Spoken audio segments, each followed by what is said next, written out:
So I just want to get on and talk to the people who are celebrating the fact that Donald Trump has been removed from the ballot of several states. I think Colorado may have changed it until the Supreme Court decision. But regardless, I want to talk directly to the people celebrating that, especially the Black community. And here's why. Regardless of if you like Donald Trump as a presidential candidate, you should be very concerned that a political party is trying to eliminate the main candidate from another political party through such devious and arbitrary means. Like, if you are not concerned with this, I do not believe that you are an intelligent person when it comes to politics, when it comes to looking at the future of where this can lead us, okay? Of where this can lead us. Because today, maybe they're getting rid of a political candidate that you don't like, right? Today, they're getting rid of somebody who you don't like. But tomorrow, maybe they're getting rid of somebody you do like. Here's the issue, right? People celebrating Donald Trump being removed from ballots. People saying, oh, well, California's going to do it too. Yay! He's being removed from the ballots. What you don't understand is precedence.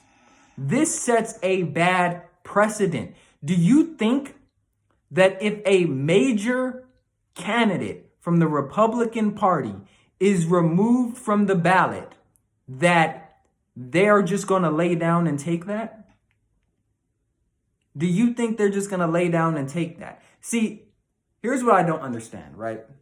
Especially when it comes to the Black community and people who stand up for voting rights, right?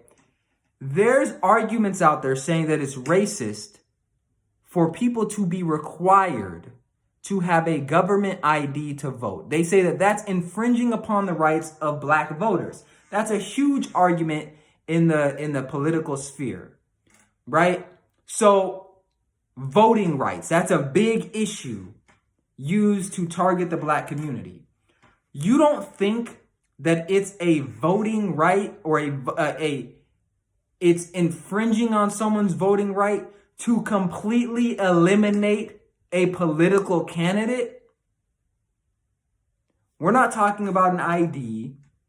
We're talking about completely eliminating a political candidate from a major party. And people are celebrating because today, maybe it's the political party, the political opponent that you don't like. And I know people, well, he supported an insurrection. He's an insurrectionist. Nobody's really believing that. You don't really care about that, right? You don't care. You're just happy that Trump is off of these ballots. You don't care how this can be used as a political tool in the future, because I'm telling you something. As much as you don't want to see Donald Trump win, you definitely do not want to see who comes after Donald Trump if he is removed from the ballot and people who want to vote for him are not allowed to vote for him. Listen, there's something called being extra. Right now, the Democrat Party is being extra. And I know people are going to say, oh, well, you're a Trump supporter, blah, blah. It's not that I'm a Trump supporter. I really don't care who wins.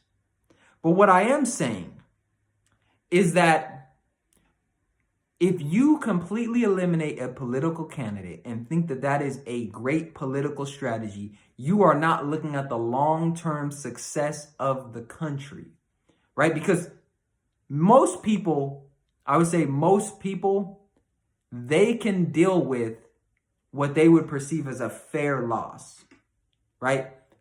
We came out, we voted. That's why people are so mad about the 2016 or the 2020 election. They feel like it was stolen or whatever. But if you say, hey, look, we don't like Donald Trump, but Let the voters decide. Let the people decide. And I know there's going to be people, oh, well, the voters don't really decide. Listen, as fair as it can be, because you eliminating Donald Trump off the ballot is not going to eliminate the spirit that he invokes. It's not going to eliminate the people that exist that wanted to vote for him. And they're not just going to disappear. Mark my words. If more states start eliminating Donald Trump, you are going to get something way worse than Donald Trump. You are going to get a subset of American citizens who will not stop until they feel like they've gotten what they lost, right? You're eliminating a political candidate that they believe in. And when you do that, you're essentially eliminating their voice. And when you eliminate people's voices on such a large scale, you are bound to have a large scale pushback. Now, this is me speaking directly to the Black community, right? I think this is something we need to stay out of. And what I mean by that is this, okay? We already know Black people are going to show up and vote 89 to 95% Democrat. We don't need to be on social media cheering this on, because it doesn't matter who's going to be the Republican candidate anyways, you weren't going to vote for them. But the more we align ourselves with the Democrat Party when they're doing things like this, the more it's going to be difficult for us to come to the table and negotiate with Republicans on things that we feel are valuable in our community. We don't need to have that bad blood, if you will. We need to sit this one out, because I don't care who you want to vote for. This makes no sense at all. And you can tell that this is a political strategy. And frankly, I think most people are tired of seeing these things, right? Regardless of what side of the aisle you're on, most people are tired of seeing these things. But this takes it to the extreme, trying to completely eliminate a political candidate. This goes beyond just putting out a negative ad against somebody, or, paying the press off to run stories about them. You are literally trying to eliminate a whole faction of people's voices, and not a small faction, right? A large faction. And who's going to have to deal with the fallout? Probably Black people. Why? Because what we know when it comes to these things is that when Republicans and Democrats aren't passing bills or aren't doing things that are beneficial, usually Black people are scapegoated. Usually Black people get the short end of the stick. And usually we're the ones that are sitting around fighting for these causes, fighting for these things, because we're such an emotional group of people and we don't get anything for it. So this is not something we should not, if we truly value voting rights, we should not want a political candidate to pretty much be eliminated from the ballot because of a political opponent not wanting to face them, right? There's something called winning but at what cost, right?